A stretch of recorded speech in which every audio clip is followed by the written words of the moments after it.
You got to just ease into it, you know.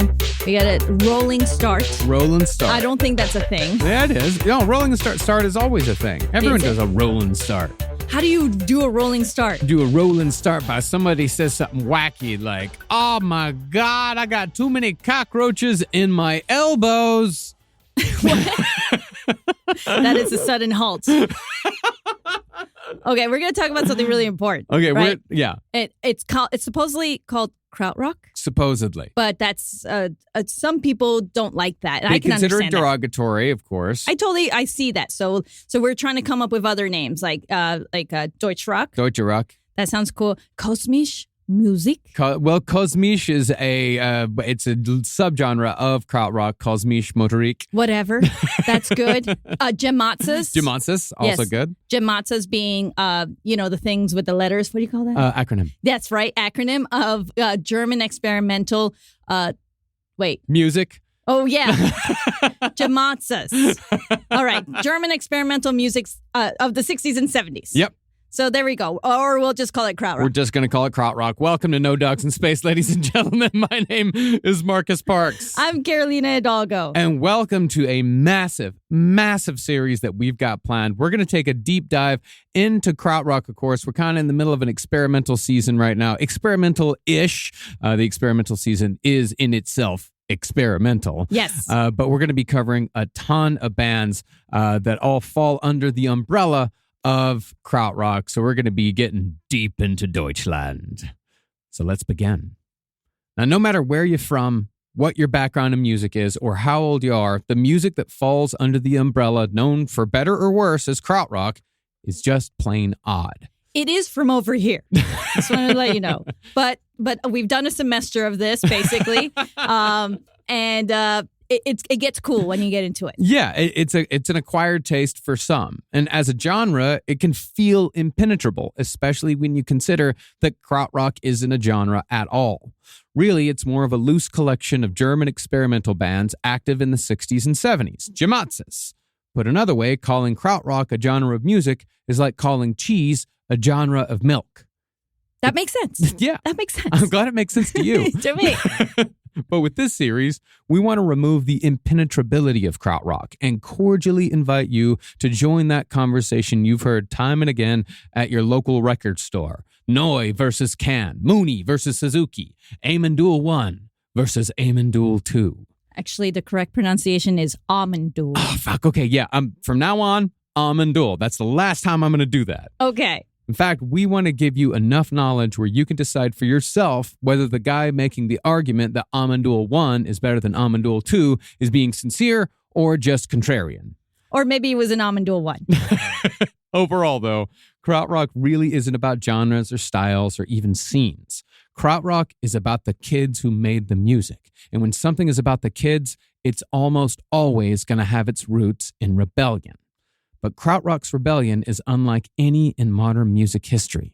See, most musical movements are rebellions against their present. And while Krautrock certainly was that, it was also a rebellion against its country's fairly recent past. Specifically, these kids were rebelling against the horrific legacy of Adolf Hitler and the Nazi Party. Now, this rebellion went far beyond mere historical context. Many of the key members of the Krautrock movement were the children of people who had either been active Nazis or, at the very least, had tolerated the Third Reich. That's all to say that recent German culture for these kids had been tainted, and they needed a German culture all their own. They needed something that not only had nothing to do with the Nazis, but nothing to do with the British invasion happening at the time or what the Americans were doing in California. That's right. Represent. Sorry, Nas has been in my head all day. From the German youth's perspective, they were at a cultural zero point, and that's a place where things always get interesting. Using little more than raw creativity, the musicians of the Krautrock movement tapped into their own German identities and points of view, because after all, Germany is a country of innovators. Outside of, 1933 to 1945. Yes, but besides that, Germans have always had a rich culture of art, literature, and science. But above all, Germans know how to fucking make music. Damn straight. Bach, Beethoven, Brahms, Handel, Strauss, Wagner, Mozart, fucking Hans Zimmer. Yes. Each and every one of these guys were German or Austrian. And in the 20th century, that compositional innovation that began in the classical era continued to evolve. See, even before the Krautrock movement began, composers in Germany like Karl-Heinz Stockhausen were on the cutting edge of early electronic music. And while this stuff is, to say the least, a challenging listen, It's like children screaming. Half of his songs are children screaming. It freaked me out, by the way. Just be careful, you know. But it's cool. It's important. Hymnen is a masterpiece. I love Karl-Heinz Stockhausen. It's children screaming. It's nonetheless another musical milestone. And then finally came the bands. Can, Kraftwerk, Faust, Amon Düül II, Tangerine Dream, Cluster, Neu, incredibly influential each and every one. Without Amon Düül II, you might not have Slayer. No Cluster, no Bowie in Berlin. And most of all, if you don't have Kraftwerk, then the entirety of 20th century music history changes. Because saying Kraftwerk is influential to the music we know and love is like saying oxygen is influential to human life. In other words, despite or perhaps because of their experimental nature, the bands that make up the Krautrock movement are secretly some of the most important bands in modern history.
Yellow jokes come out of your mind.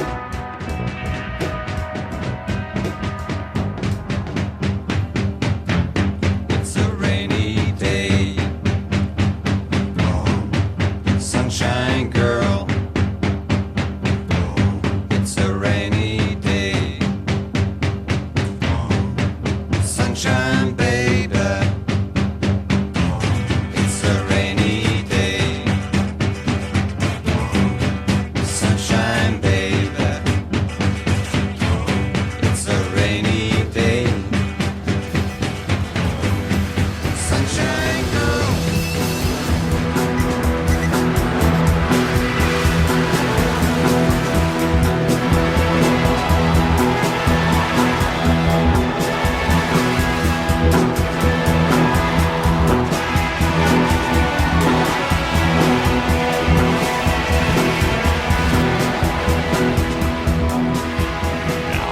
You guys are in for so many treats. Yeah. It's going to be a treat extravaganza. You guys are like a bunch of little dogs, and we got a whole pocket full of treats for you. Yes. I agree. I'm sorry. It's just this treat analogy is weird, and Georgie's staring at us.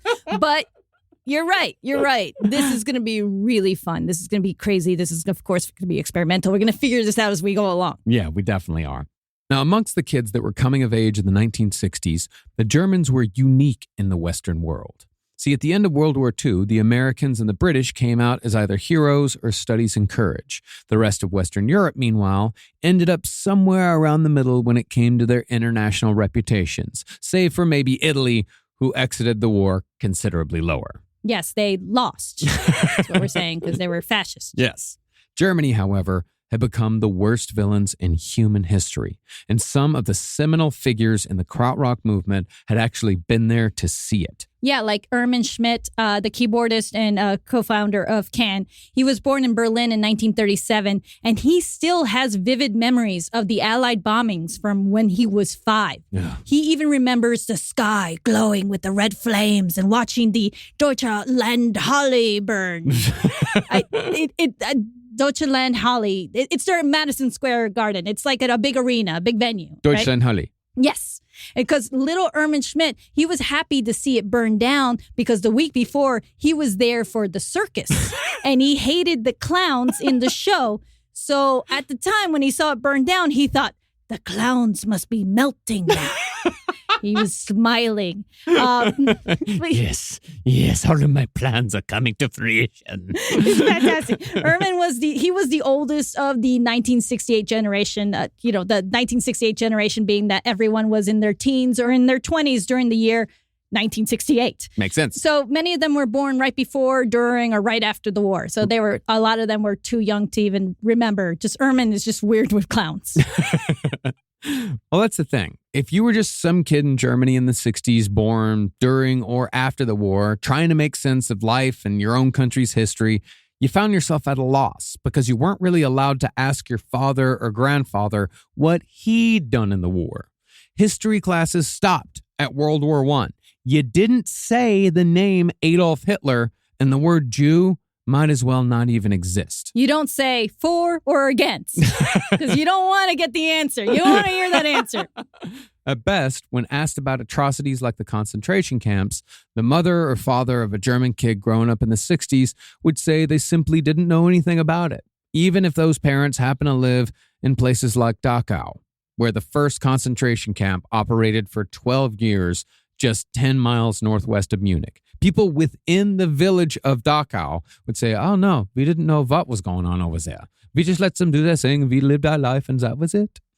But at worst, if you asked how Germany strayed so far into the path of evil, you'd be told that Nazism was simply a good idea, badly executed. Jesus.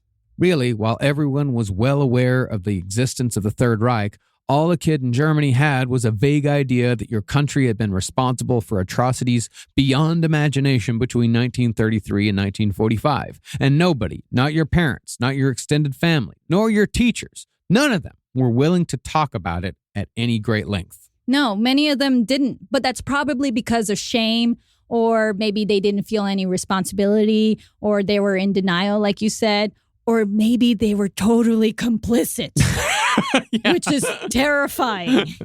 Oh, and before we begin, I just want to say I am not a historian. Yeah, well, it's very important to say I don't have any affiliations with historians. I'm just a girl who read a couple books, watched a documentary or two, and I'm just doing my best to show how Germany directly reflected the experimental rock music scene of the 1960s and 70s.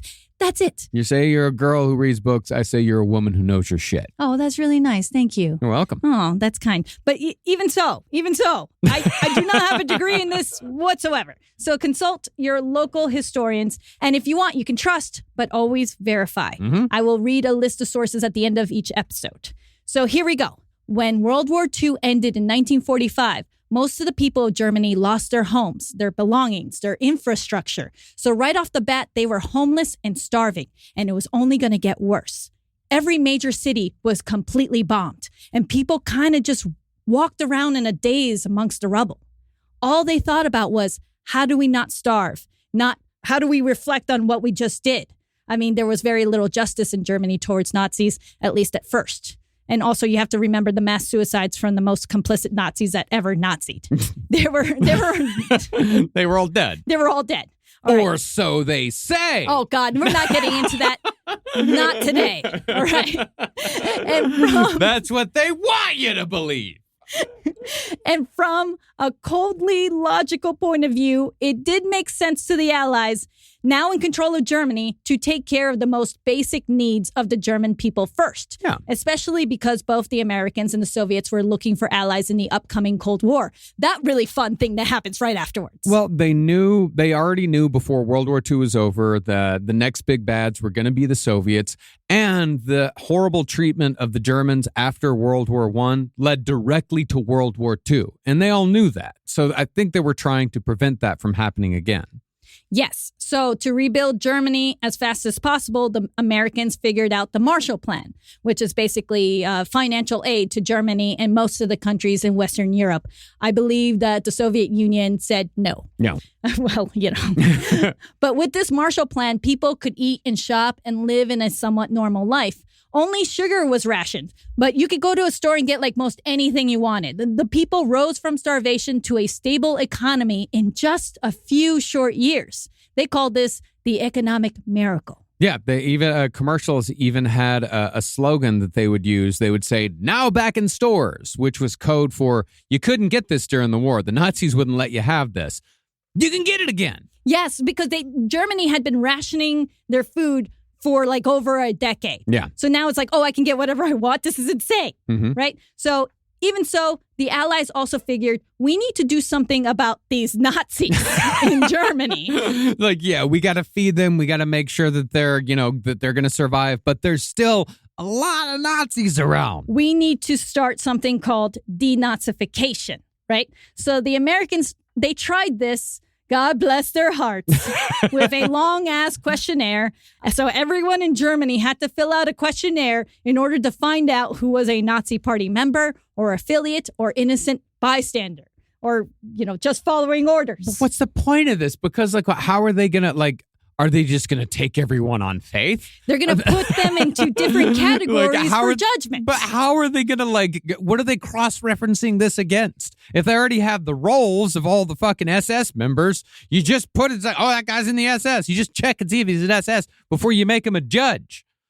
That was also a hard part, is who judges this. And then we had to wean out it was you see, the thing is, it wasn't feasible to judge every single person one by one to see if they deserve to be part of German society, the new Germany 2.0. Yeah, right? It was. And by the way, they tried the exact same thing in Japan and they couldn't do it there either. It's hard. It's like trying to take pee out of a pool. You just can't do it. All right. And also, it didn't help that the Americans forced Germans to watch horrifying and detailed documentaries of the concentration camps and the treatment of the Jewish people, as if they would just suddenly snap out of fascism. Oh! Yeah, exactly. That's not going to help. Billy Wilder, very famous director, he made Sunset Boulevard. Yeah. He said, the Germans are our allies of tomorrow, and we cannot afford to antagonize them. Remember World War I? That led to World War II, just like what you said. I mean, he didn't say that. He said, I made Sunset Boulevard. But anyway. That's a fabulous movie. It is a fabulous movie. It is. It's wonderful. And some like it hot. It's very good. Yeah, Anyway. Billy Wilder's great. So, okay. But the problem is there's still Nazis in the government, in schools, particularly in universities, and in law offices. 90% of German lawyers were Nazis. That's not a lawyer joke. That's just true. They really did try to remove them. And then when they realized there weren't enough resources to have schools and universities, they were just like, I guess you should go back, but just promise? I don't know. What do we do? Just go, So they just don't. They left. So yes. So what happened, it was that everyone kind of just left the idea of denazification behind. And they were just like, so do we move on now? And move on they did. Germany accepted the Coca-Cola brand of American capitalism and entertained themselves with, Heimatfilms, which is like homeland films, like stuff that harkens back to the old days of Germany. A lot of very, very conservative entertainment. They didn't want to take risks in any way whatsoever. And they entertained themselves with a type of music that's particularly German called Schlager. Now, Schlager is a little hard to pin down, but it basically takes pop music trends from America and the UK, from beat music to country. When disco hit big, you had disco Schlager songs. They just kind of take it and they put it through a German blender and then serve it up to the German public. Here's an example of a Schlager from, I think this is the late 50s, mid to late 50s.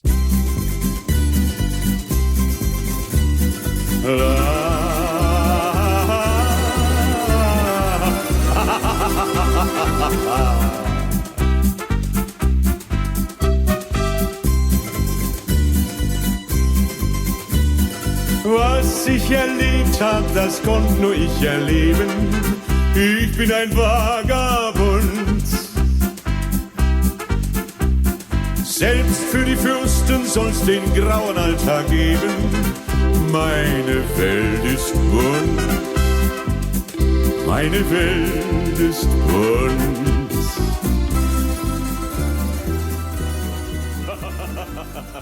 Closely related to Schlager was a genre known as Volksmusik, songs that were not quite folk and not quite Schlager, but were usually updated German folk songs of yore.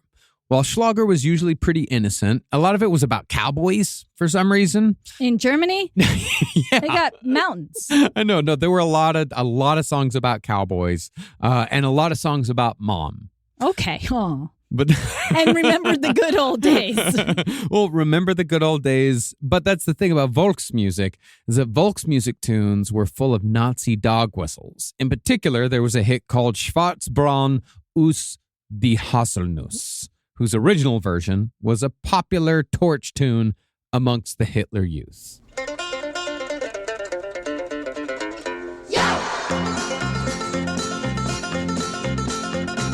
Schwarzbraun ist die Haselnuss, schwarzbraun bin auch ich. Schwarzbraun muss mein Mädel sein, gerade so wie ich.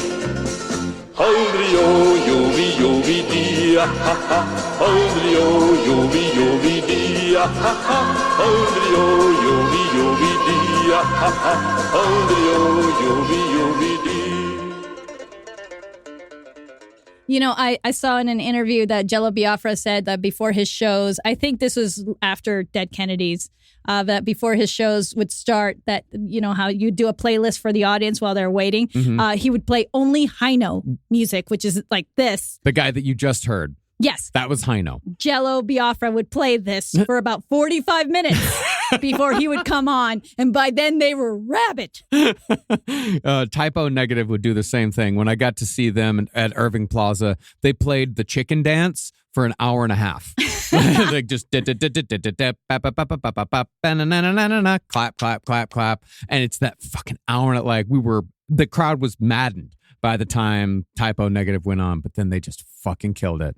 R.I.P. Peter Steele. Now, if you were a teenager in Germany in the 60s and you were looking for culture outside of Schlager, you did have another choice at hand. The Americans were still an occupying force in Germany during this time, and they'd been imposing American culture and capitalism on the German people since day one of the occupation, so you could always take a cue from them. There was also the option to emulate the British, whose songs were broadcast on pirate stations playing pre-recorded shows from ships on the North Sea. Eventually, the Germans who heard and dug those American and British songs formed cover bands, and they played shows in old bomb shelters across West Germany. And as we covered in our Monk series, whole scenes in cities like Hamburg formed around bands that either covered British music or were themselves British. This is where the Beatles got their start. But for some Germans, the idea of forever covering songs that were produced by the countries that occupied them, that rang hollow. I think it was Future Days that put it as a cover band and a cover nation. In some young Germans, there was a burning, insatiable urge to create music that was specifically German, truly German, completely free not just from the Nazis, but from the pop music coming from America and England as well. The exceptions when it came to rejecting foreign influence when it came to these kids were, of course, the more experimental bands that were themselves rejecting what was popular in their own countries. Namely, these kids loved the psychedelic sounds of early Pink Floyd and the uncompromising individuality of Frank Zappa. Well, I'm about to get sick from watching my TV. Checking out the news until my eyeballs fail to see. I mean to say that every day is just another rotten mess. And when it's gonna change, my friend, is anybody's guess. So I'm watching and I'm waiting, hoping for the best. Even think I'll go to praying every time I hear them saying that there's no way to delay that trouble coming every day. No way to delay that trouble coming every day.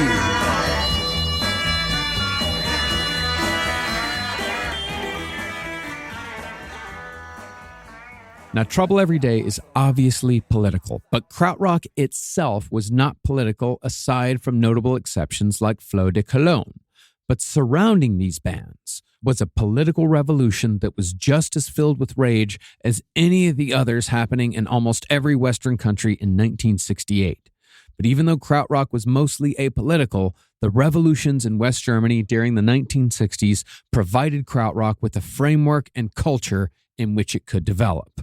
The German youth were disgusted both by what the previous generation had done in their country's name and by the slaughter of the Vietnamese people being perpetrated at the command of the American military. These kids saw the genocide of the people in Vietnam as the same as the genocide of the Jews in Germany just a few decades earlier. And they were double pissed because these genocides were being staged from bases within Germany itself. Yeah, that's enough to get pissed off.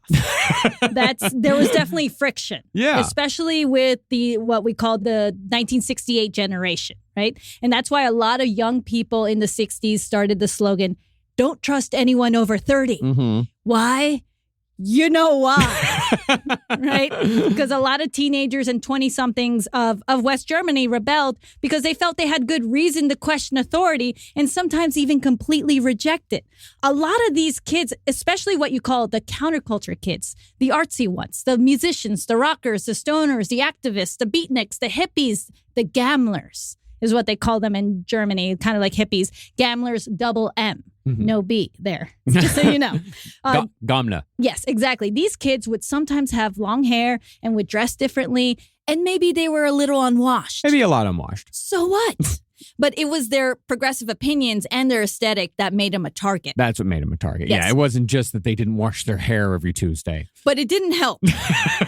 So here's a rundown of what was going on in West Germany in the 1960s with the youth population.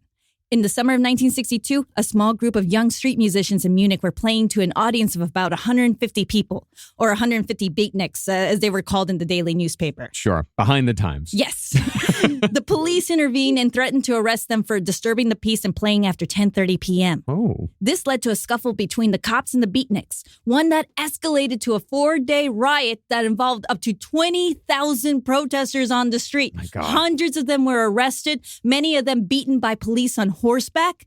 This became known as the Schwabing riots, and the precursor to the growing unrest and eventual rebellion of the West German students against authority figures. This is what we call a watershed moment. It really is. This is 1962. This is when shit starts ramping up, because it wasn't just America that was a mess during the 60s. It was almost every Western country. Yes. And then the media started tying the Schwabing protests to communist activities, thus equating young people, beatniks, long hairs, whatever, anyone different or not clean cut as communist. And this was a sort of like, it wasn't exactly stochastic terrorism, but it was something very similar, because to the older generation, a communist was the most evil thing that you could be, because remember, the number one enemy of the Nazis was the Soviet Union. So if the newspapers are saying like, oh yeah, all these kids out here, they're communists, it's basically telling you, you can do whatever you want to these people. These people are an existential threat. Violence is justified against these people. Absolutely. So things got much worse in 1966 when a new chancellor was named after a devastating election that kept the conservative government in place. The new chancellor was Kurt Georg Kiesinger, a politician who during the Third Reich was directly connected to the Nazi Party, working for Joseph Goebbels in his Ministry of Propaganda. My God. Yes. This led to outrage. Yeah, of course. By the youth, of course, the student movement in particular. Their biggest organizations, the SDS, is the Socialist German Students. They decried that they were living in a police state surrounded by Nazis. Well, I mean, your chancellor is a Nazi. Yes. like you have, look into his closet. There is a uniform. Yeah, he didn't throw that one away. No. Just press the button and then the back will slide open and there's all his gear. It's like Nazi Batman. So this led to protests, demonstrations, sit-ins, be-ins, teach-ins, happenings. They were all happening. God damn it. Okay, so these series of protests culminated, okay, get ready, into 3 big events. Yes. Okay, 1. The first was the murder of West German student Benno Ohnesorg in 1967. This happened at a protest against the Shah of Iran, who was visiting Berlin for a state dinner and a night at the opera. Oh. Yes. So the German student movement considered the Shah a brutal dictator. So they went out in droves to protest him and his wife outside the opera house. So this protest turned violent, but got even worse on the second day when the chaos led to a policeman shooting an unarmed 26-year-old Benno in the back of the head. Benno wasn't a member of the SDS, and he had never been to a demonstration before this one. He left behind a wife, a pregnant wife, actually, with their first child. The policeman who fatally shot Benno was acquitted 6 months later. More things change, more they stay the same. 2. The shooting of Rudi Dutschke in April 1968. That's the second big event. Yes, Rudi was a political activist and somewhat unofficial leader or spokesman for the SDS, right? He was shot by Joseph Bachmann, a house painter, who said he shot Rudi because he was on a mission to, quote, kill a dirty communist. Yeah, stochastic terrorism. Yes, he was also carrying a cutout from a right-wing paper that actually did say, stop Dutschke now, otherwise there will be civil war. It's like directions. That's a lot of times, as we know. So Rudi, he survived the shooting, but he had significant brain damage. He would die 11 years later from his injuries, but not before forgiving his attacker, Joseph, in 1969. Joseph Bachmann would die by suicide in 1970. But in 2009, it was confirmed that Joseph had ties to neo-Nazis. What? Participating in shooting practices with them. No. You know this. He never. So the third big event was the passing of the emergency laws in 1968. This is a big one. Yes, basically a bill that said the government can expand their powers regardless of constitutional rights in the event of an emergency or crisis that they themselves can define, which sounded too much like the Weimar Constitution self-canceling statute, which was a big part of legitimizing the Nazis in the early 1930s. Kind of helped them get into power. Article 48, yes, look it up. It's the Reichstag fire. It's all that shit. It didn't help the Nazis getting. It was a little bit more than help. It Put him in. Oh, okay. So it helps, right? So now I'm not saying the conservative government of West Germany at the time were fascists or even had designs on a total authoritarian regime. But it does seem clear from the civil unrest that scores of people were not being represented, their voices not heard, particularly the youth, which is what we've been talking about this whole time. The ones who were labeled subversive, unruly, communist, therefore dangerous, which led to the violence I just mentioned. And then, unfortunately, begins a feedback loop of extremism that we'll talk about in that next episode, but it doesn't matter right now. Right now, the kids are mad as hell. Yeah, and to be fair, a lot of them are communist. Yes. Oh, did I forget to mention that? They don't wash their hair. Now, out of these increasingly aggressive protest movements came the inevitable rock bands, both inspired by and featuring members of the movements themselves. Likewise, some of these bands toyed with violent rhetoric in their lyrics, although they weren't blatantly calling for violence. For example, Steine Scherben, who formed in 1970, provided a handy and hostile slogan for later protest marches. It went, "Macht kaputt was euch kaputt macht." Translated to English, it sounds fucking awesome in German. It sounds even better when you hear what it actually means. Destroy what destroys you.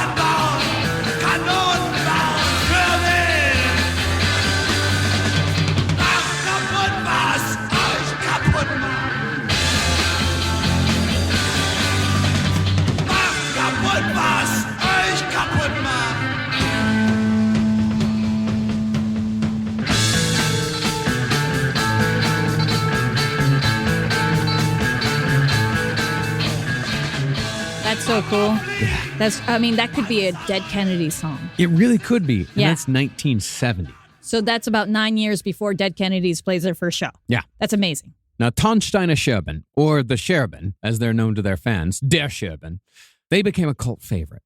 They gained brief infamy in Germany when their audience set fire to a stage during a festival while the band played Macht kaputt, after the festival's organizer made off with the cash box. I heard about that. That's the one where Jimi Hendrix did his last festival appearance right before he died. Yeah. Yes, because Embryo was there and they said, yeah, we went after Jimi Hendrix and it was really cool and the check bounced and everything. and then Mock Kaput, that song was playing and then the whole thing went to craziness. But Rod Stewart was there, which was cool. Anyway, I'll give you the sources. It was really fun. Well, Steine Scherben is widely considered to be one of the first German rock bands to actually sing in German, and they're still beloved in Germany today, although they're virtually unknown outside of Germany. Mostly, they're known in Germany for a squatter anthem called Rauchhaus Song, which I fucking love. Der Mariannenplatz war blau, so viel Bullen waren da. Und Mensch Meier musste heulen, das war wohl das Tränengas. Und er fragte irgendeinen, sag mal, ist hier heute ein Fest? Sowas ähnliches, sagte einer. Das Britannien wird besetzt. Wird auch Zeit, sagte Mensch Meier, stand ja lange genug leer. Ach, wie schön wär doch das Leben, gibt es keine Pollis mehr. Doch der Einsatzleiter brüllte, räumt den Mariannenplatz, damit meine Knüppel gerade genug Platz zum Knüppeln hat. Doch die Leute im besetzten Haus riefen, ihr kriegt uns hier nicht raus. Das ist unser Haus, schmeißt doch endlich mit und fest und musch aus Kreuzberg raus. So catchy. But there's a reason why it's not really that popular outside of Germany is because the lyrics themselves, I read the translation of the lyrics, and it's just all of these names and events that I have absolutely zero reference for. It's extraordinarily political and extraordinarily topical. But there was another band that was born from the German protest and counterculture movement of the late 60s that was not overtly political. Despite finding, at best, middling success in Germany, this band ended up being far more influential and far more innovative than any other German rock group in the international sense, which is pretty much krautrock in a nutshell. See, after the emergency laws that Carolina mentioned were put into place, a protest was called 4 days later at the University of Munich. Right in the middle of the protest, a commune who had been experimenting with music as a shared social activity set up their amps just to the right of the main entrance to the university. This group of about a dozen men, women, and children, most of whom had no idea how to actually play a musical instrument, launched into a chaotic den of an experimental yet still inspiring performance in the middle of what was effectively a riot. Eventually, the actual musicians in the group would split away from the commune to form an actual band that has the distinction of being the first we'll cover in this series.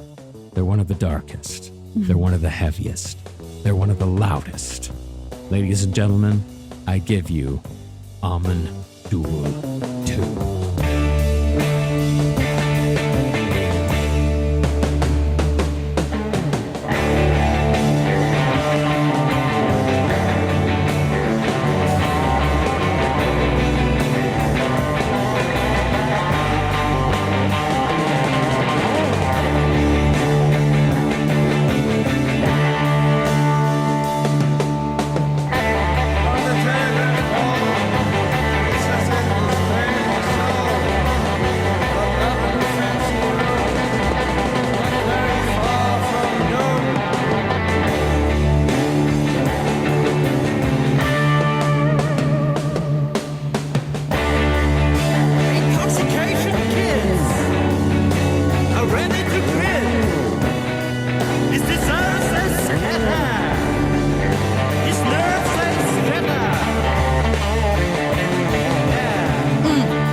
Hallucination guillotine. Okay, we finally made it. We made it to Amon Düül II. Okay, so to make music like that live and in the 1960s, you're going to have a lot of members.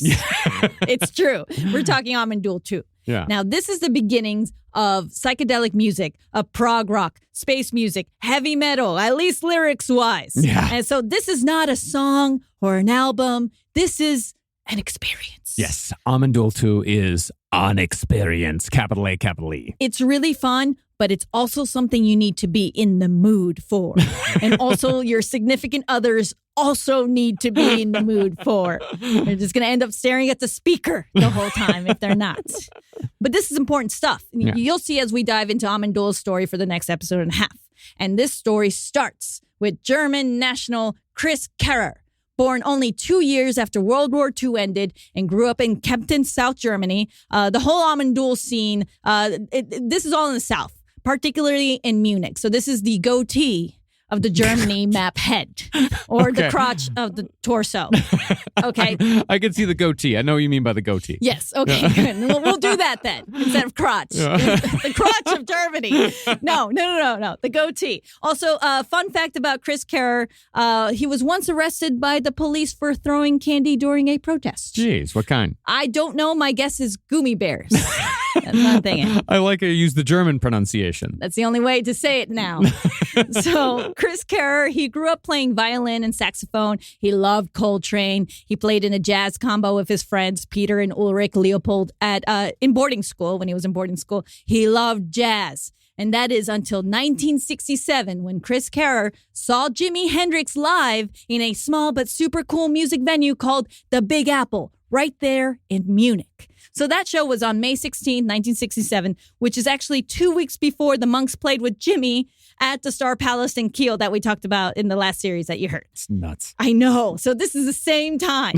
So after seeing Hendrix live on stage, Chris Kerrer went home, broke all his jazz records, and traded his saxophone for an electric guitar because he was inspired to go a different direction because of 2 reasons. One, there were no girls in jazz. There never are. And second, yes, and 2, he needed something more performative than a jazz ensemble. Yeah. So he told his friends from boarding school, you remember Peter and Ulrich, hey, forget jazz, let's figure out something new. And Peter and Ulrich Leopold, they're insanely talented, just like Chris Kerrer.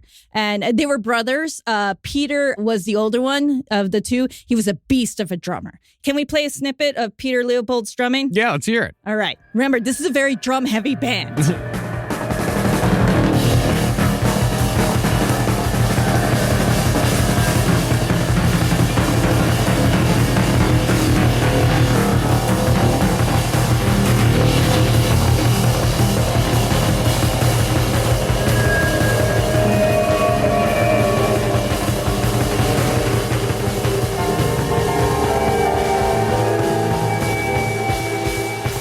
Dude can fucking drum. Yeah, and the music's going to get weirder. So when... Yeah, that's from an album when they started going a little more commercial. I know. Because experimental is exactly that. You'll see. So when Chris, Peter, and Ulrich, they all finished boarding school, or I've also heard were expelled from it, they decided to move into the center of Munich. So Peter and Ulrich Leopold, they moved into their own apartment on Klopstockstrasse. Pretty good. I think it. Yeah. And pretty soon, the Leopold brothers and Chris Kerrer were jamming on Klopstockstrasse, or I like to call it Klop Street. Klop Street's better. And and also, like, they were jamming, they were playing, we're done with school. They had other boarding school friends who were also coming around, like Falk U. Ragnar. I call him Falk U. That's his middle name, Ulrich. Falk U. Falk U's great. He's a photographer, artist, later messes around with the bass, with the keyboard in the band. And then there was a bongo player, Christian, who went by Schrat. He's great. I've been told that if you were alive in 1967, then you knew a bongo player. You knew 6 bongo players. They were like fucking cockroaches. By, I don't know, kindergarten, I'm sure. Okay, so these friends, they're coming together, they're hanging out, and they're listening to music, they're jamming the music because they're all locked in and they're ready to do something new. The time of the beat groups was over, and now it's time for the new generation to make some new art. Something that's not American or British, something that uniquely defines their generation. But what is it? What will it be? What am I? That is the central theme of our series right now. I know I should be telling you, but that's what it is. Let's drop some acid and see if the answers come to us. Well, as Klopstockstrasse became more of a hangout spot and more drugs started getting involved, the taste of the people who made it their home began to evolve more into the realm of the psychedelic, as tastes on acid are wont to do. There was, of course, your Jefferson Airplane, your Floyd, your Zappa, but there were 2 lesser-known albums that had an outsized influence on the members of Amon Düül. And they are it takes an effort, but you're happy at the end of the day. One was an English group called Hapsash and the Colored Coat, which was mostly a heavy, meandering mess with moments of brilliance that I'm sure were made even more brilliant on acid. It just takes a very unique appreciation to get into it. Yeah. That's my opinion. I agree with that opinion. Because it's more of an historical artifact than anything else. Like hearing like, oh, there were these dudes playing this really heavy music. It's a mess, and it's not necessarily necessary. But it's a moment in time. It's a moment in time. It is. But the record that was even more of a template for Amon Düül when it came to the variance of influences on their work was an album that was put together and released as almost a lark because some of the best studio musicians on earth just felt like making a psychedelic record. That was called the Saalib People. The Saalib People was basically a bunch of members of the Wrecking Crew. You know, the Wrecking Crew, the guys who backed hundreds upon hundreds of hits here in America. For Phil Spector, Wall of Sound, that kind of stuff? Just any solo artist. Name any solo artist from like 1960 to 1980, and it's pretty much guaranteed you got a member of the Wrecking Crew that played on it. That was the kind of the base of it. You also had the drummer who composed half of Eric Clapton's Layla and murdered his mother later on during That's not a credit. You had the guy who played the flute part on Going Up the Country by Canned Heat, you know. That one. That guy was necessary. Yep. And at the helm of the whole project was musical chameleon Ry Cooder. My dad's ears just perked up when I said Ry Cooder. Cooder is widely considered one of the greatest guitarists in history, and he's a hell of a singer-songwriter to boot. And he led the Saalib People session just after a short stint with Captain Beefheart's Magic Band. The result of Cooder's psychedelic experiment was Sitar by way of Beefheart, and this record somehow made its way into the apartment at Klopstockstrasse and changed the way the future members of Amon Düül II thought about music.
Weird shit. Yeah.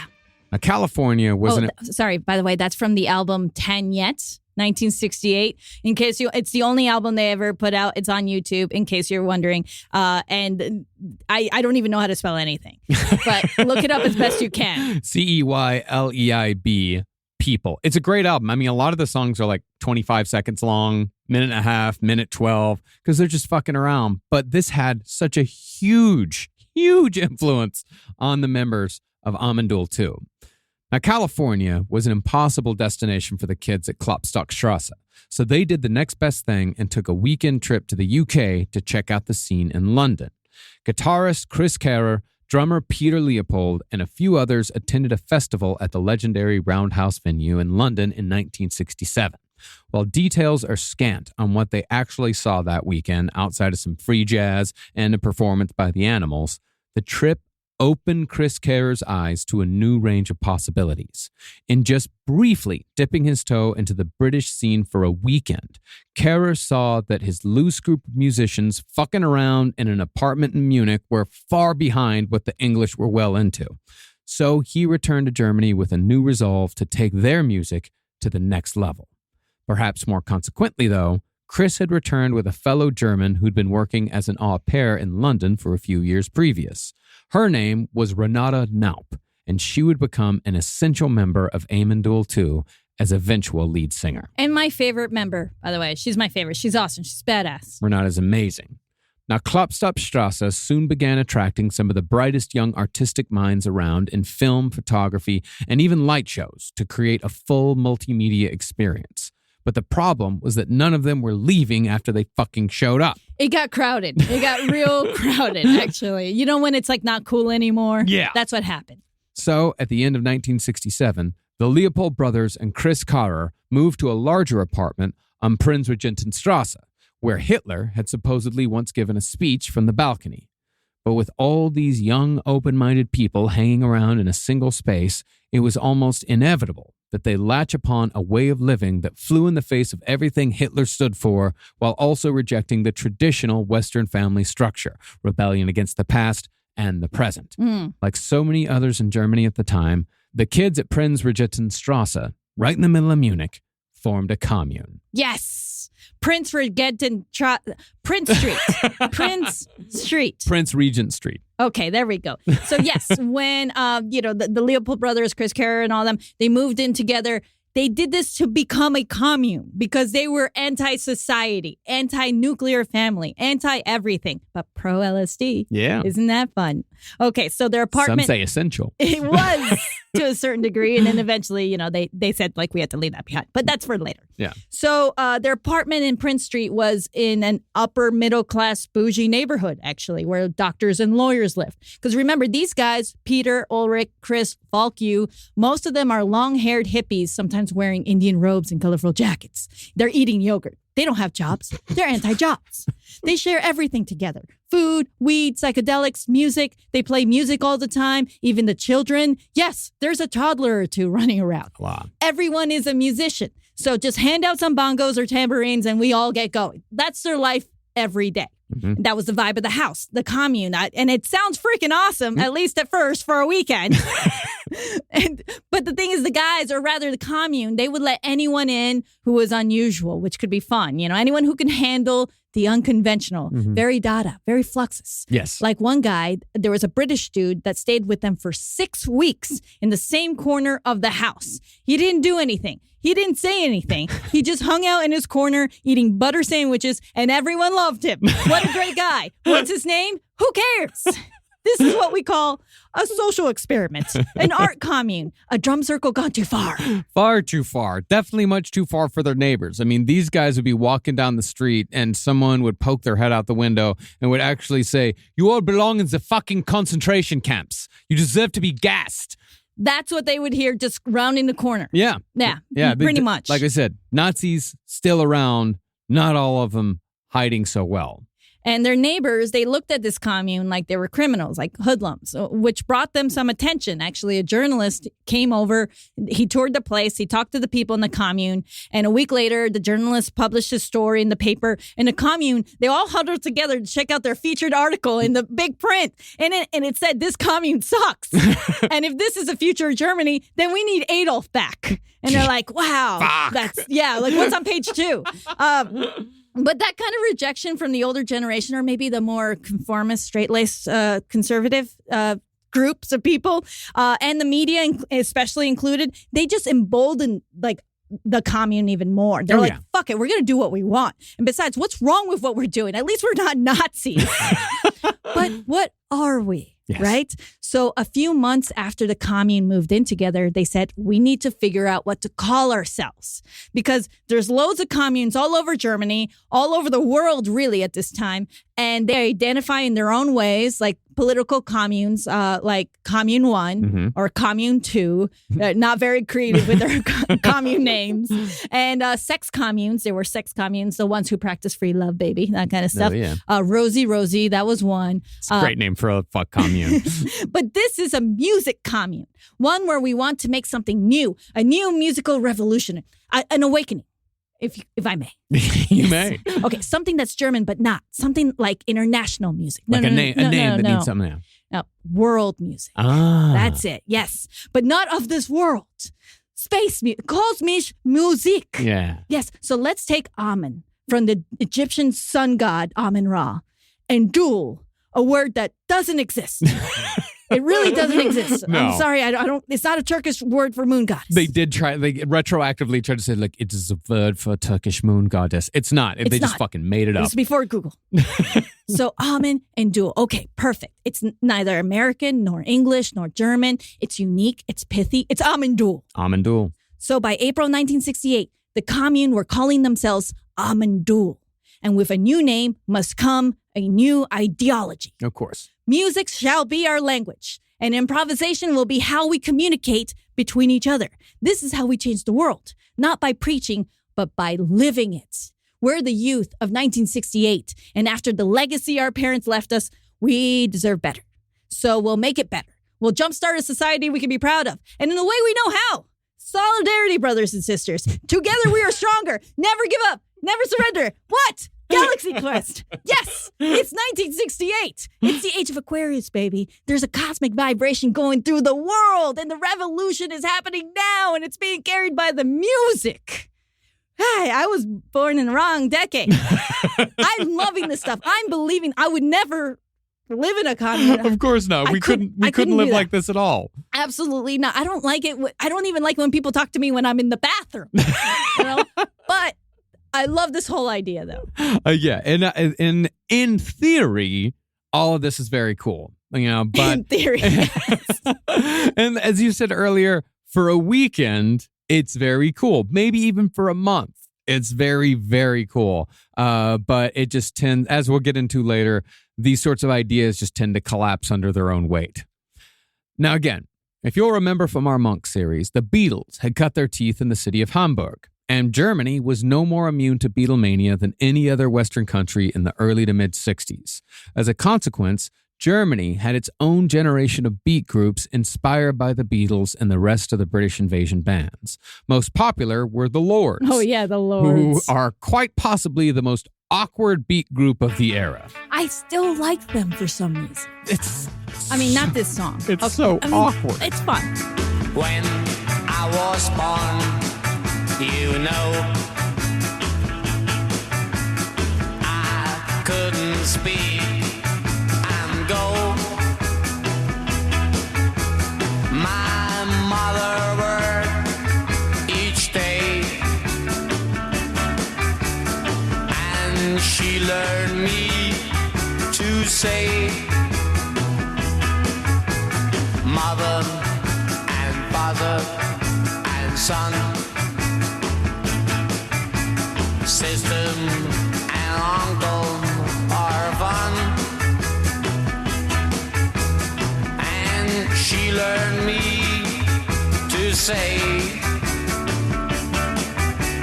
life is so hard each day.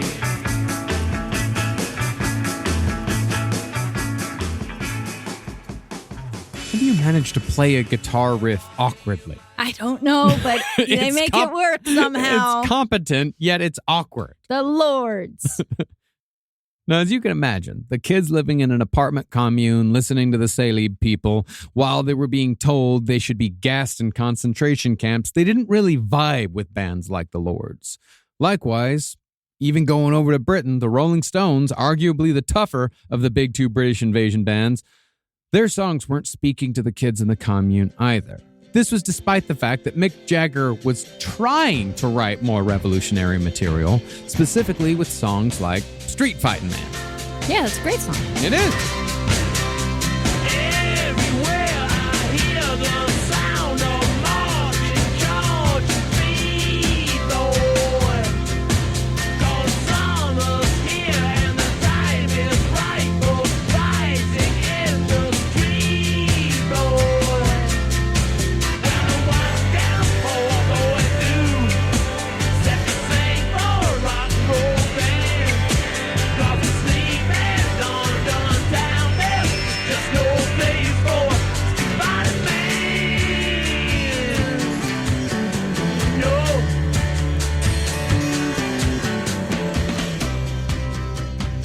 Now, Street Fightin' Man was actually about how England was sleeping on revolution, while so many other Western countries like France, Italy, Germany, and the United States were taking it to the streets on a regular and bloody basis. I think the UK had like one protest. It was a pretty big one, to be fair. We're not going to say it was a big one. I think thousands of people, lots of people hurt. You know, yes, some people got beaten by police on horseback. I mean, come on.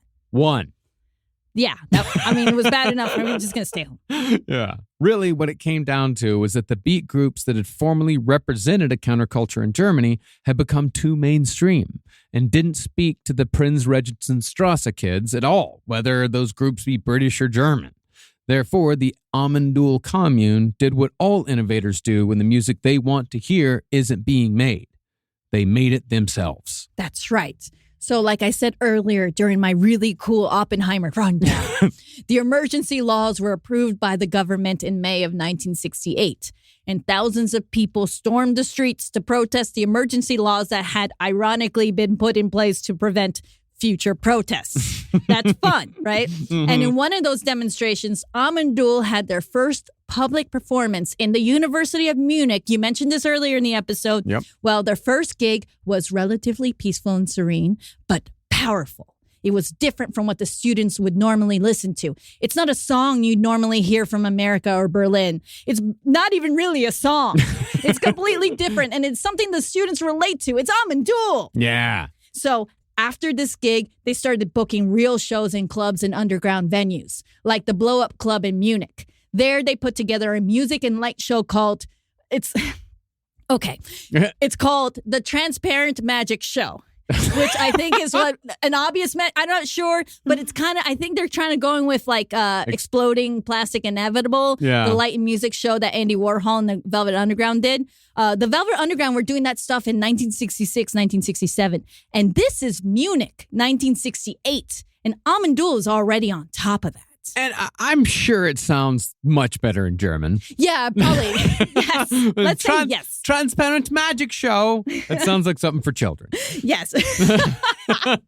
That's a good point. Okay. Yes. Amon Düül, they had like colors swirling around everywhere, kind of like the Velvet Underground, same idea. Lava lamps, projectors screening porn films, while another projector was showing Donald Duck cartoons on top of each other at the same time. It's an artistic choice. It's very clever. Yes. And they even had a bubble machine to add more ambiance. Although one time at their show, their bubble machine malfunctioned and it went into overdrive and engulfed each Amon Düül band member into one giant bubble because it's Spinal Tap. This is always leads to Spinal Tap. Always. And they also have their Nico, kind of. Yeah. A German model named Uschi Obermeier. She didn't sing, but she played the hell out of those maracas because everyone was staring at her maracas. I mean that literal and not literal. So the band... You'll be here all week. Yeah, seriously. So the band, they did their multimedia shows because presentation's very important. Of course. And it was a hit with the crowd. People would show up every week to watch Amon Düül because it was different every time. Lots of jamming, lots of improvisation. See where this takes us. Because remember, we're communicating with the cosmic universe, man. That's right. Now, out of the 10 to 14 people at the Amon Düül Commune at this time, out of all those people at those shows, only about 5 or 6 knew how to actually play music. Yeah, because it's a lot like just like mess with it. You know, they hand you something and you just kind of hit it and see what goes on. Yeah, you're not really going to be handing out like guitars to the toddler. You know, it's a lot of people with drums and 6 dudes who know what they're doing. It's a lot of percussion. It's percussion heavy. It's a drum circle gone too far. Yes. And most of those 5 or 6 musicians who actually knew what they were doing, they had backgrounds in jazz. They'd cut their teeth on everything from the more experimental work of Miles Davis and John Coltrane to highly structured band leaders. This is actually one of Amon Düül II's big influences that don't really get enough credit. One of my personal favorites, a guy named Don Ellis, specifically this song from his album Live at Monterey, 332221222. That's the fucking time signature.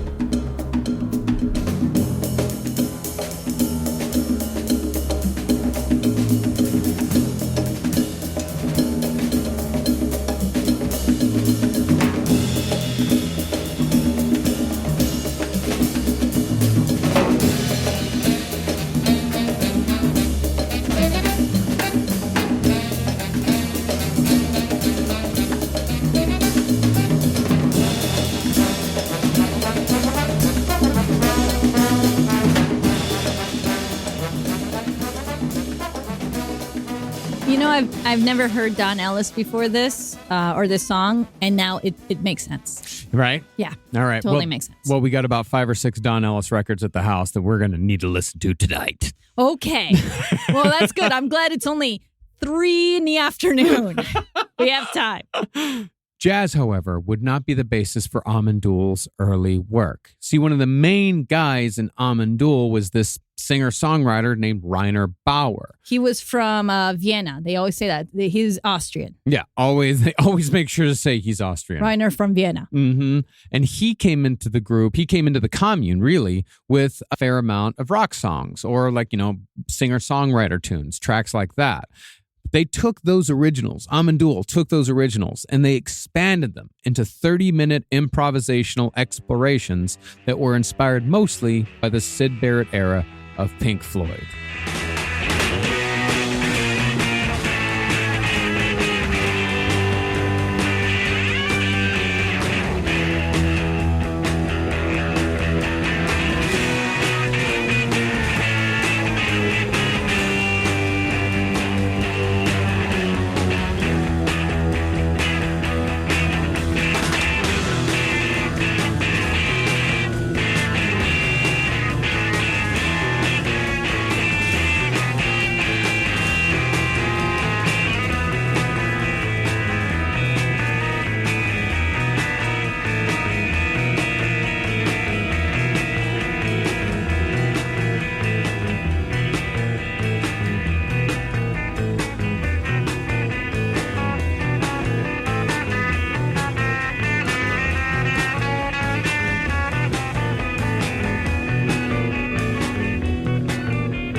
And see, that's going to be part of the problem with this experimental rock stuff is that, you might think like, oh, wow, that about halfway through that, you might be thinking like, oh, wow, this song's going on for a little bit too long. And then that fucking part comes in. That absolutely wonderful part comes in that doesn't make sense unless you hear the 30 seconds that came before it. And that's why choosing the music for these episodes is really fucking hard. Yes, you have to clear your afternoon. Yes. But even though Amon Düül had rock roots, they did not consider themselves to be a rock band at all. For them, the band was more abstract, something closer to an auditory representation of a desire to live life in a different way.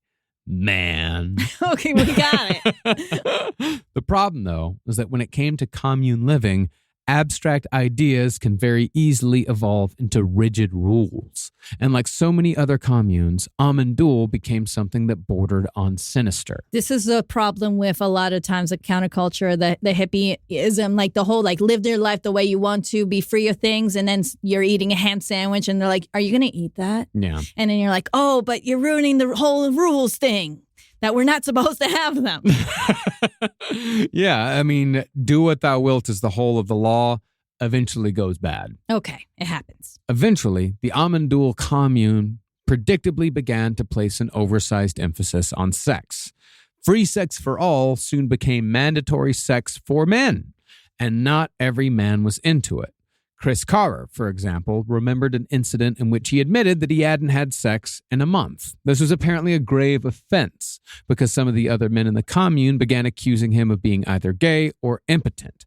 So, Chris, quote-unquote, proved that he was up to the commune sexual standards by reluctantly taking a willing woman and having sex with her right there on the floor as 20 other commune members either watched or milled around in the background, just going about their day. This is Maggie's Farm by way of Ari Aster. Like, this is fucking unsettling. It's weird.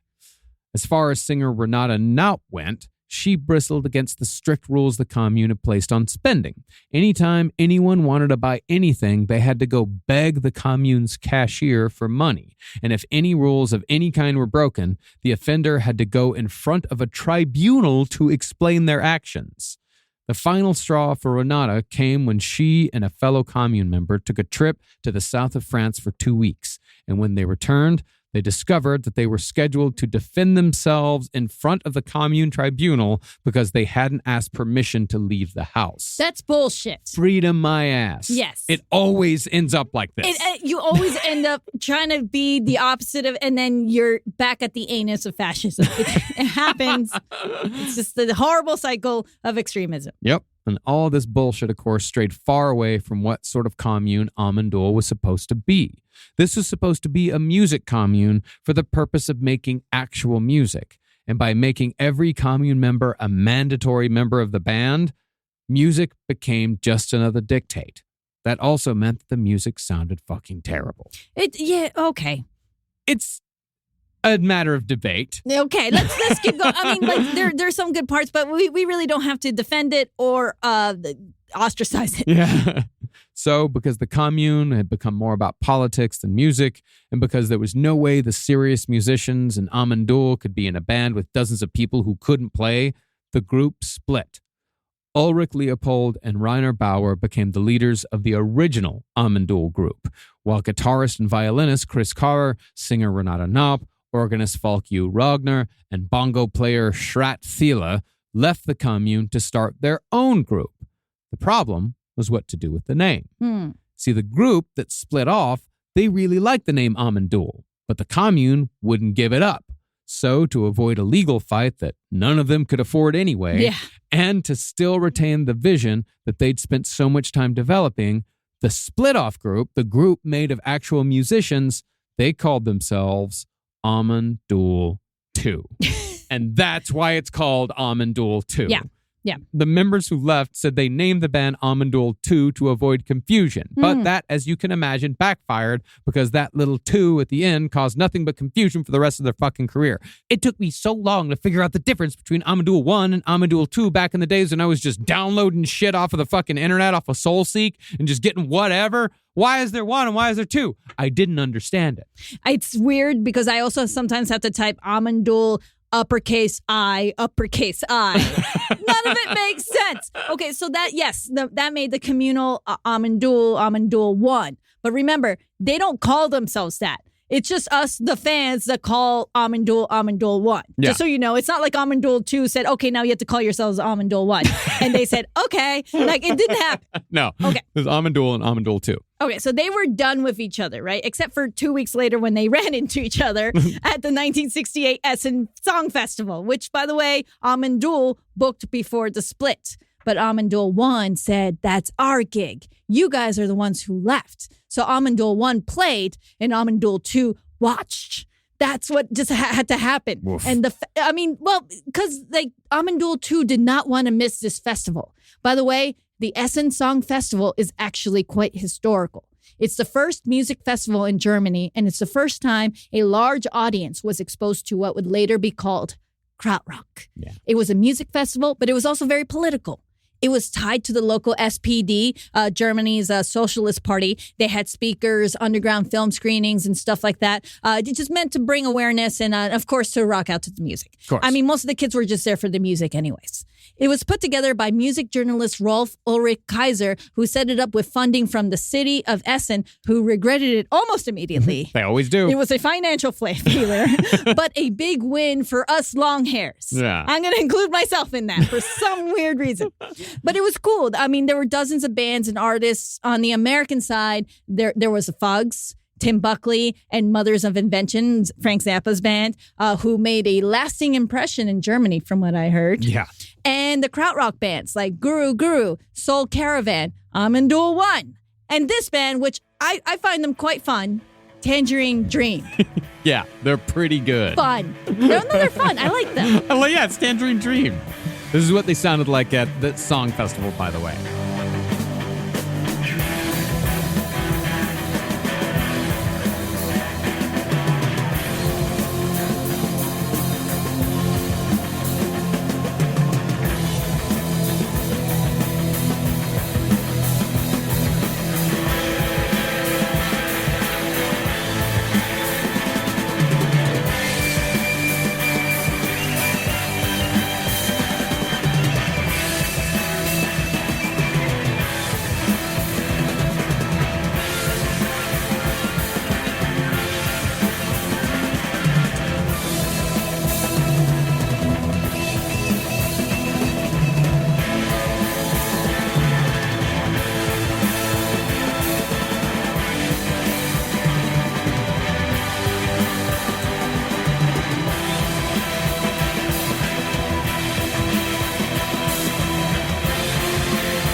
incredible. I mean, Yeah. Tangerine Dream, their entire catalog is vast.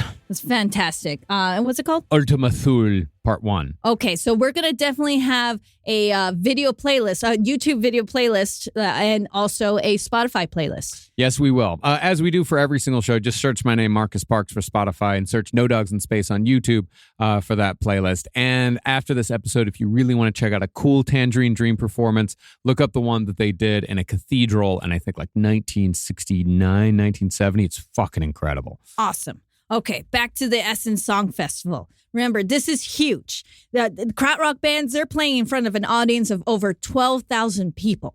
They're finally given, for the first time, a platform for just being original. Finally, the birth of German indie rock music. Yeah. It happened there in 3 days. So Amon Düül played, and I heard it was chaotic. Yeah. But fun, chaotic. Not everyone liked them, but the model, Uschi Obermeier, she got favorable reviews. Remember, she's playing the maracas. Yeah. And killing it, I hear. I want to be really, what? I want to be really supportive. I used to be a percussion player in a band. Like, there's not a lot of ways to kill it at the maracas. Like, She managed to, okay? I mean, that's... What more can you do? So it was a big event. Imagine two hands. Anyway, so it was a big event that people still talk about decades later. This is the first time that thousands of like-minded creative individuals from Germany are all gathered together in one place, including the famous and infamous Commune One, K1. One of the guys from K1, Rainer Langhans, he loved Amon Düül I's performance so much. He said in his blog/memoir that you can look up online that it was something akin to punk. It was very punk, where you don't have to know how to play an instrument to play music. Well, okay, yes, or sounds. They're making sounds. Yeah. And Amon Düül I would play themselves into a trance that was mesmerizing. Sure. And remember, everyone's on acid. So Commune One, or K1, they were a political commune from Berlin who, like the Amon Düül commune, believed in sharing everything and living in close quarters together and taking away any ounce of privacy one might have. K1 even removed the doors from their bathrooms because they thought it was like a barrier to their beliefs or some shit like that. It was very bourgeois to have privacy. Oh, yeah. Yes. It's bougie to shit in peace. It's also bougie to have money, so give it to me. You don't need it because you're enlightened, is really what some people would say in communes. Yep. So according to an Amon Düül I member, K1 were inspired by Mao Zedong, who forced Chinese students to live in a farm community for 2 years. Mm-hmm. So agrarian, by the way. Very agrarian. Yes, very agrarian. Agrarian. And somehow these German socialists thought, great idea. I don't know. I don't know why they Commune One were in. To each their own. To each their own. Yeah. I'm trying to be as open-minded as humanly possible, but the lack of privacy is really what gets to me. Yeah, not the Mao Zedong approach to commune living. That's not what gets to you. It's the bathroom doors. It is my safe space. It is my sanctuary. I understand. Okay, so also K1, they were actually also at the Shaw protest, the one where 26-year-old Benno was shot. And they were also close with Rudy Dutschke, the guy who was also shot. So many people were shot. Mm-hmm. Rudy thought, actually, he considered joining K1, but ultimately decided against it because he didn't want to share his wife. I understand. We all understand that. So Amon Düül I, since they were a commune too, they were friends with K1, with Commune One. And they would go visit them in Berlin sometimes. And Amon Düül II, they were not the biggest fans of K1. I think it was Chris Kauer who said, yeah, we hung out with them and they're cool, I guess, but these people aren't interested in art or music or anything. They're really only into their dogmatic ideas, which is boring after a while. Have you ever hung out with a libertarian? It's kind of like that. Or a communist. Yes. And just anyone who's really big into their principles. And because we're all full of contradictions, people. Of course. That's what we all are. Yeah. And to be holding on to things really hard and preaching, it can be really exhausting. No, well, it's like I said in the Manhattan Project series, the last podcast on the left. Communists are really fun hangs until they get too drunk and they only talk about communism, and then they get really insulting. That's by hour 2. It can be. Can be. Not Can. all. Not all communists. Now, Amon Düül I's performance at the Essen Songtag was impressive enough to catch the attention of a producer named Peter Meisel, who ended up signing Amon Düül I. With Rolf Ulrich Kaiser, Meisel co-owned the now legendary Hansa Studios. Yes, we've talked about this. We have. Hansa, of course, would be where Iggy Pop recorded parts of The Idiot and Lust for Life less than 10 years later. This would also be where Bowie would record both Low and one of his greatest singles, a song about two young lovers separated by the Berlin Wall.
We're not going to do the German version. Well, I don't know if the German version, I don't know if he sung it at Hansa Studios in the big hall by the wall, which gives it its sound, because that's the reason why it's so echoey is he sang Heroes in this gigantic, beautiful room. And I don't know if Helden was sung in the big hall by the wall. Wow. You want to hear a little bit of it? I do. Yeah, just a little bit. All right. Regardless if he did this in Hansa or not.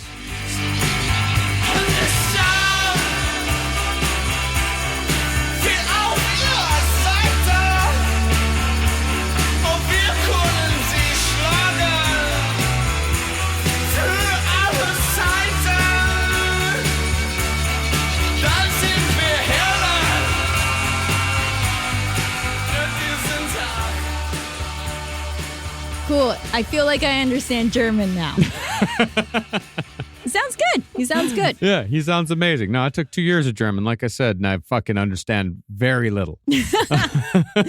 But still, you're very good at correcting me. You're very, very good at that. So you asked me to. I did once 7 years ago. So I took it to heart. So back to Hansa Studio. So Amon Düül I, they go to Hansa Studio in Berlin to record their debut album. So Amon Düül I is, remember, Peter and Ulrich Leopold, Rainer Bauer from Vienna, Uschi Ubemeyer, the supermodel, who's also dating Peter Leopold, by the way, and a bunch more. It's a large group of people and the rest, right? Mm-hmm. And the rest. And there, Amon Düül, they do what they always do, which is to jam and improvise and shake those maracas and bongos and a lot of percussion. Just have at it. Mm-hmm. It's all improvisation with a bit of music here and there. Can we get a snippet? Oh, we absolutely can. I actually really love this song. It sounds like a spider owl. Cool. On the prowl.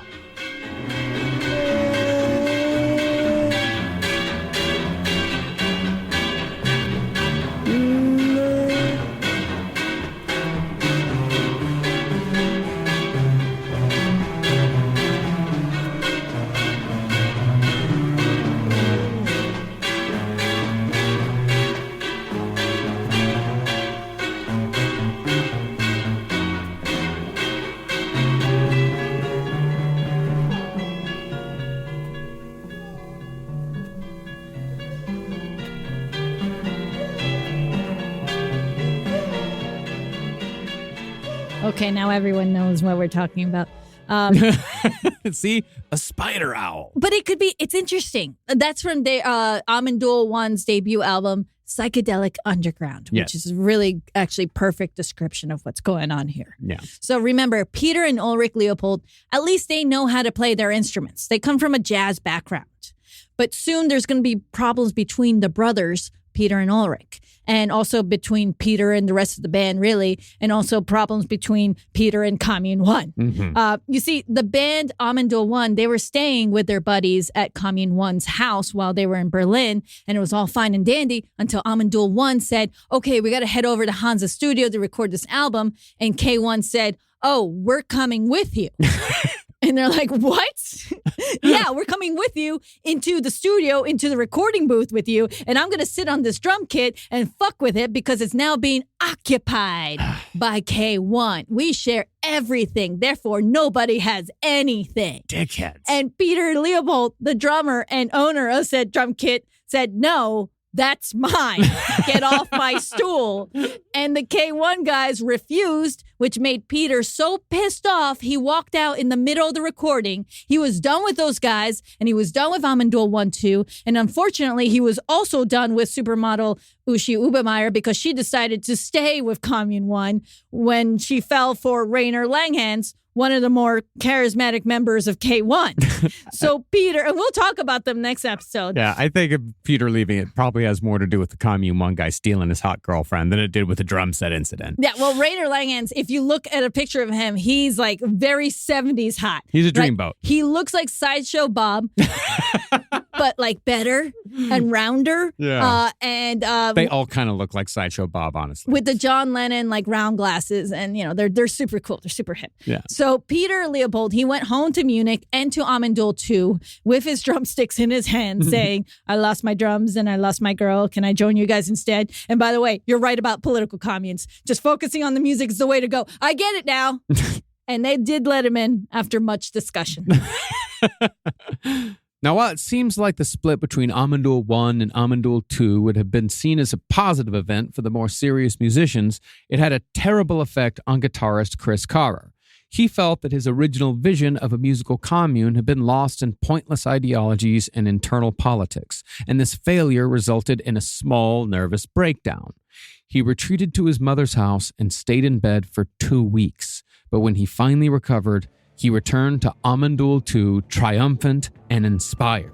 By his account, he'd spent his convalescence composing entirely in his own head about 80% of the first Amon Düül II album, Phallus Dei. Yes, yes, yes. This is my second favorite album.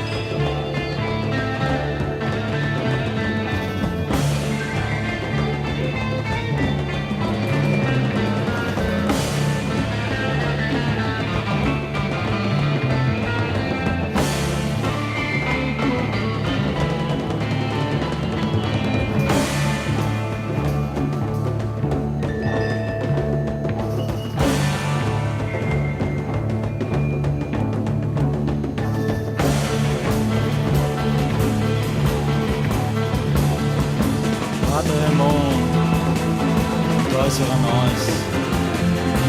Dato ibas ideias. Quando eu não quero pegues. Ideias. Realitet för Thomas. Quando eu não quero pegues. Från andra demoner. Nós är mitt sämre om kaffe som min. Då förlämar. Kana.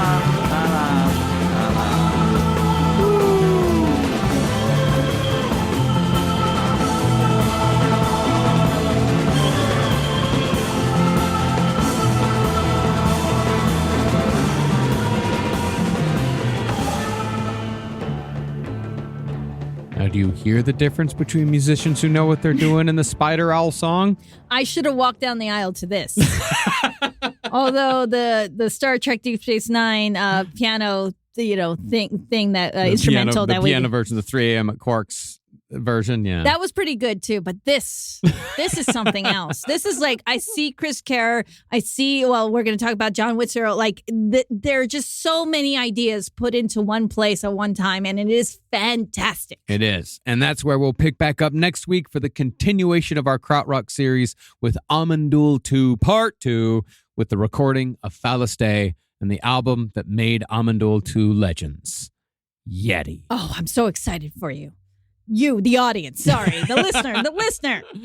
And before I give the list of sources, I do want to plug a set that Marcus and I are doing in September, which is now-ish, is very, very soon to that. Like, if you're listening to this episode when it comes out, it's in like 2 days. So yes, that we're sharing the bill with Jane Spooner, who wrote The High Desert, really fantastic. Like, I can't mention this enough. please pick up. That's a great it's graphic novel. You can call it comic book, graphic novel, whatever you want to kind call of thing. Fantastic. It's great. And we're doing this show on September 9th. And James Spooner is also the guy who directed Afropunk as well, the documentary. Yeah, that's good too. So we'll be together at, what's the name of the place? Place is called Footsies. James and the two of us and one other DJ are going to be alternating sets from 5 to 10 p.m. on September 9th. That's Footsies in Los Angeles. The show is called Razor Cake Hearts, Drinking Beer and Listening to Records. We've gone to one before. It's a fucking great bar. It's a great place to go and listen to music. It's a happy hour DJ set.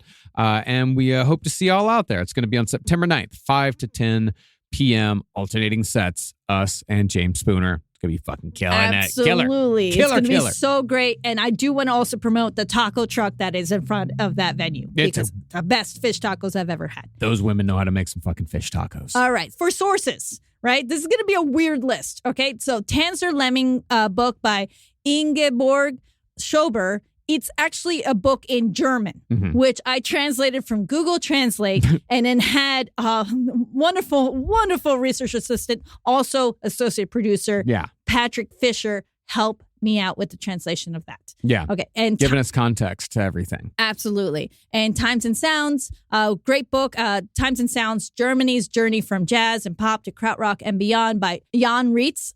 Fantastic book. It was in German, translated into English. And I can't, we talk about it on our stream.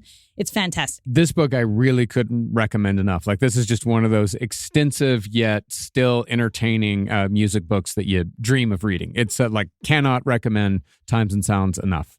And then there's Future Days, Krautrock and the Birth of Revolutionary New Music by David Stubbs. The Cambridge Companion Book to Krautrock, edited by Uwe Schutte. And then there's Euro Rock, European Rock, and the Second Culture by Archie Patterson. And then for the history buffs, I read Aftermath, Life in the Fallout of the Third Reich, 1945 to 1955 by Harold Johnner. What a book. I think everyone should read this book. It's fantastic. And then there's The Miracle Years, A Cultural History of West Germany, 1949 to 1968, edited by Hannah Schisler.